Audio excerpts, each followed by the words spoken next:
I have something to share with you that I think you're going to really find of value. And it came from when I first came to Australia 24 years ago, the company that brought me out here. I went into the main office one day, and one of the women who worked in the office said, "Hey, Kurek, I have something for you that I think you're really going to love. It just seems to fit so much with who you are and how, what you do and how you operate and stuff." And she handed me this piece of paper that she had already laminated. And it was a quote from Marianne Williamson's book, A Return to Love. And since that day when she gave it to me back in 1997, like 24 years ago, I've been reading it every day. And so I want to share it with you. And it's something that if you play this video back, it's an affirmation that you can do over and over and over again, and you'll see the power behind it. By doing affirmations, what we're doing is we're putting consistent thoughts into our mind. And the reason that's so valuable is because the quality of our life is determined by the quality of our communication.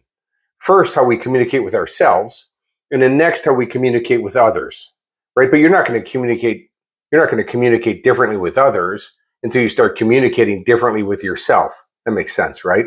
So that's what affirmations are. You consistently put those thoughts into your head. They empower you, they inspire you, they make you feel a certain way, but also is what you're doing is you're programming your brain with certain kinds of communication that you start to use over and over again, and you're putting those conscious thoughts into your mind. And Napoleon Hill, who wrote the book Think and Grow Rich, he said that the dormant mind is the devil's workshop. So if you're not actively putting into your mind the thoughts that you want, well, that other garbage starts to seep itself in and create havoc and chaos to your life.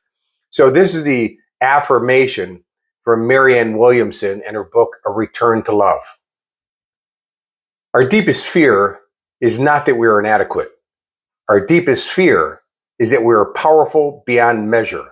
It is our light, not our darkness, that most frightens us. We ask ourselves, who am I to be brilliant? Actually, who are you not to be?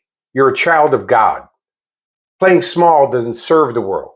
There's nothing enlightened about shrinking so that other people won't feel insecure around you.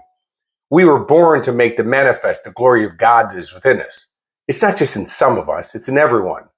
And as we let our own light shine, we unconsciously give other people permission to do the same. As we are liberated from our own fear, our presence automatically liberates others. That's from Marianne Williamson's book, A Return to Love. If you want to read it, it's an awesome read. Marianne Williamson's just a legend for what she does. Listen to this affirmation over and over again, daily, and write it down if you want. Certainly get it out of Marianne Williamson's book.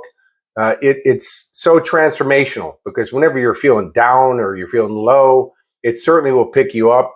And before you feel down or low, well, if you're actively putting these kinds of thoughts into your mind, it has a much better chance of keeping you from feeling down and low. Make sense? Well, until I talk with you again, which I hope is really soon, have a most outstanding day.